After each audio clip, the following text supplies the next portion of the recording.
¿Cómo se entiende que la Cancillería haya tomado una decisión doble? Por un lado, le permite a la señora Paredes irse, aunque en el comunicado deja claro que ella no está siendo procesada por ningún delito político, sino por un delito común, y se reserva el derecho, evidentemente, de pedir la extradición si es que llegara a ser ese el caso, si avanzan las investigaciones en su contra, y por otro lado, expulsa al embajador.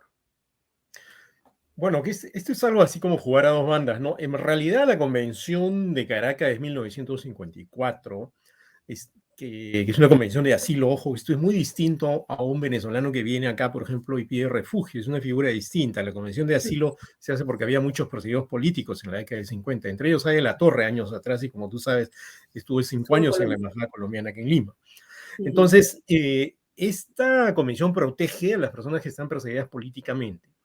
Entonces, el Estado asilante, es decir, el Estado que otorga el asilo, en este caso México, ojo que puede ser no solo una embajada, sino un barco de ese Estado, etcétera, ¿no? Ponen varios casos en la convención.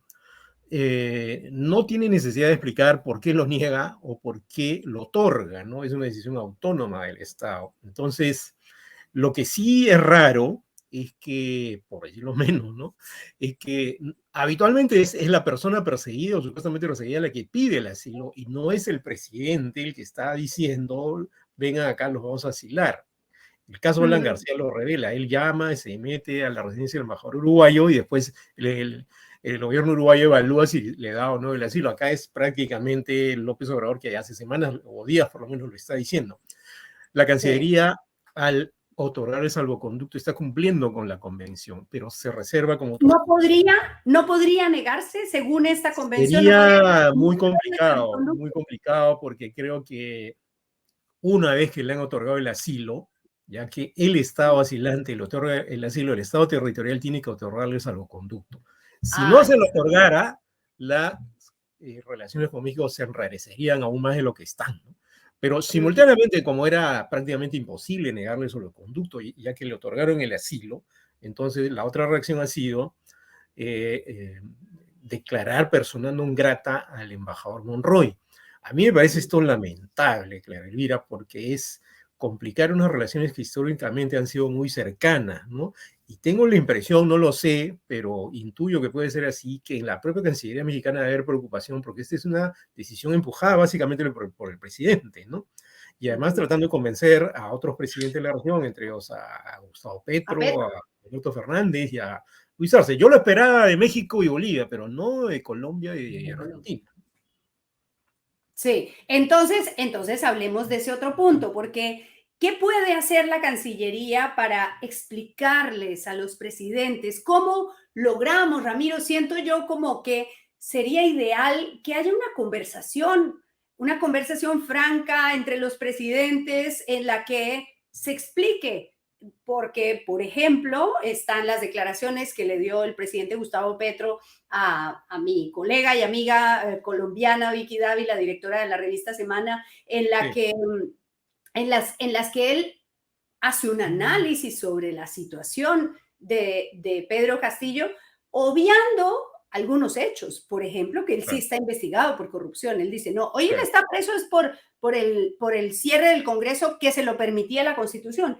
Y eso no es preciso, no es así. Entonces, ¿qué se puede hacer para que haya un diálogo entre los países y resolver la situación de una manera mejor que declarando persona no grata a la gente?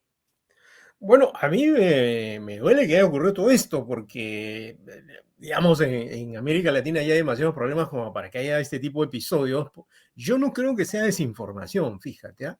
Porque hay un argumento central en el comunicado que emiten los 4 países, ¿no? Y es que desde el comienzo se le ha querido atacar al expresidente Castillo porque las élites no permitían que una persona como él estuviera en la presidencia. Yo ese argumento lo reconozco sin ningún problema, y es algo que yo he dicho en más de una entrevista, y me parece penoso, hasta escandaloso lo que se hacía con él, incluso antes de que ganara, e incluso ahora, ¿no? Utilizando el argumento racista o clasista para aplastarlo políticamente. Sin embargo, si uno solo pone el foco en eso, efectivamente borra el mapa, como yo digo en una columna que va a salir mañana en La República, algo que es más grave o tan grave como eso, y es la corrupción, ¿no? Y la Claro. corrupción, ojo, afecta a los más pobres. Es robarle a la gente, no es robarle al Estado solamente. Y la ineficacia también afecta a los más pobres. Entonces, no ver esa parte, sacar del mapa ese gran problema, ¿no? Me parece que no es justo. Y encima el intento de golpe de Estado es incluso, yo diría, a mí, por ejemplo, en Argentina había golpes de Estado muy sangrientos, ¿no? ¿Y cómo vas a aceptar a un señor que intenta hacer lo que hizo Alberto Fujimori el 5 de abril del 92, ¿no? Imposible. Imposible.